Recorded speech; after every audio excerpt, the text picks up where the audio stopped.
Hi, this is Don Schaefer, and once again I'm back with you from New Life Strategies. We've been working on different strategies and principles to develop you in the great ways of life that you were meant to live in, and to give you an opportunity to live your best life right now. And a lot of times people have given up on life. They have gotten themselves in a position where they just accept things. Well, we're trying to stir things up a little bit, and I know last week we talked about the fact that if you had a lever big enough, you should be able to move the world. And we talk about leverage and the fact that it is such a powerful tool in getting things done in your life. A lot of times people know what they should be doing, but they have a hard time making themselves do it.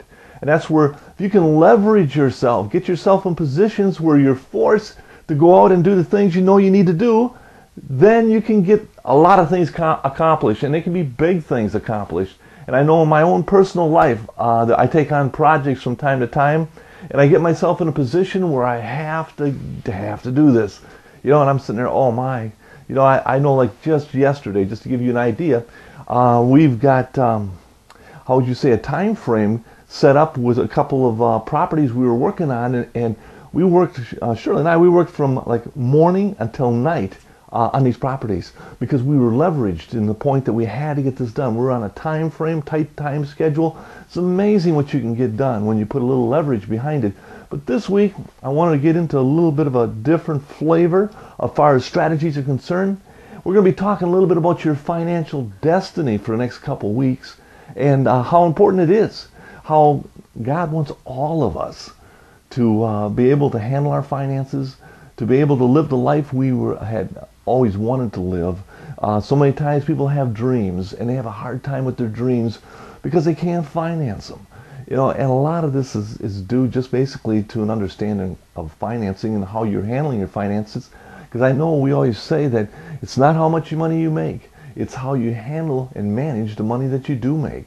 And successful individuals have learned how to manage their money. And a lot of times people get caught up in life. And I'm not trying to say that, that I'm anything special, because of the fact that Shirley and I, we did not know how to handle money. We went to high school, they never taught us any of this stuff, never taught us how to use a checkbook, credit cards, any of this stuff. You know, how to pay our bills, whatever a person would do. So we get ourselves into life, and we start to think that, you know, money is something that's just supposed to work for you. Well, I tell you what, if you don't know how to work money, you can get yourself in trouble in a big hurry. And I know back, I would have to say in the 70s and early 80s, Shirley and I were in big trouble. You know, we had the best thing in our life at that time was called a bill payer loan.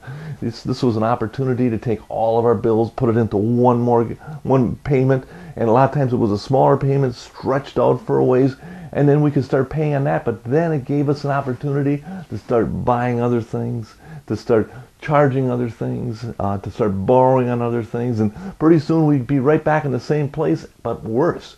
And then we'd be looking for another bill payer loan. It wasn't until 1985 that a gentleman named John Robinson came into our life, and he set us straight, and he showed us how to handle our money, that we've started to realize, you know what, we do have a financial destiny. You know, and these principles do work. They're simple principles.